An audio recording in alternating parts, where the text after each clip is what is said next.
Meet Christ and be changed. Hey, we're entering into the second week of this Lenten journey where we're encouraged to meet Christ at a deeper level and allow Him to transform us. Here in this second week, we're encouraged to be inspired for the journey through Christ's transfiguration. The gospel reading for the second Sunday of Lent is always about Christ's transfiguration. And this year we hear from Matthew's gospel. Our first reading this year tells us about the call of Abraham. You know, change is difficult. It's difficult for us to allow Christ into our hearts and to allow Christ to change us. Imagine how hard it was for Abraham to leave his kinfolk when God called him away. It was only through his faith in God and his hope in the promised land that God had promised that he was able to undertake such a difficult journey. You know, Christ called his apostles to follow him on what he knew would be a difficult journey to the cross. So Christ, through his transfiguration, inspired Peter, James, and John to continue to follow him by giving them a glimpse of the glory that is there beyond the cross. As we continue on our Lenten journey, let us be inspired by the glory of the transfiguration. Let us recognize the hope and the promise that God gives us, the glory of salvation. Our journey may be difficult. Change is always difficult.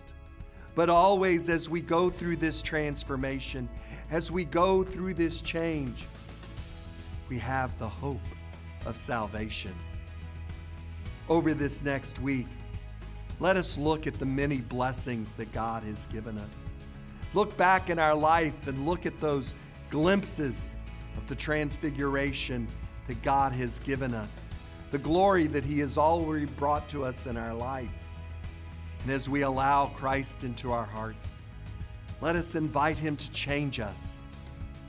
And even as that change gets difficult, let us realize the hope and glory of salvation. Hey, for the members of our St. Simon and Jude family, it's not too late to get in your commitment card to join us in our 1% challenge. You know, every time we give back the gifts that God has given us of our time, talent, and treasure, we encounter Christ at a deeper level and are truly transformed. We can take just little steps, pledging just to give 1% more this year. So I encourage you to pledge to give 1% more of your time to grow in your faith. That's just 15 minutes a day to spend in prayer. Give 1% more of your talents to fulfill your vocation. To just spend a couple hours a week or one day a month working in one of the ministries to help us build up God's kingdom here in our parish. And to give just 1% more of your treasure to share your resources for building God's kingdom. Just ask you to look at giving 1% more of your income this year to help us build up God's kingdom here in our parish.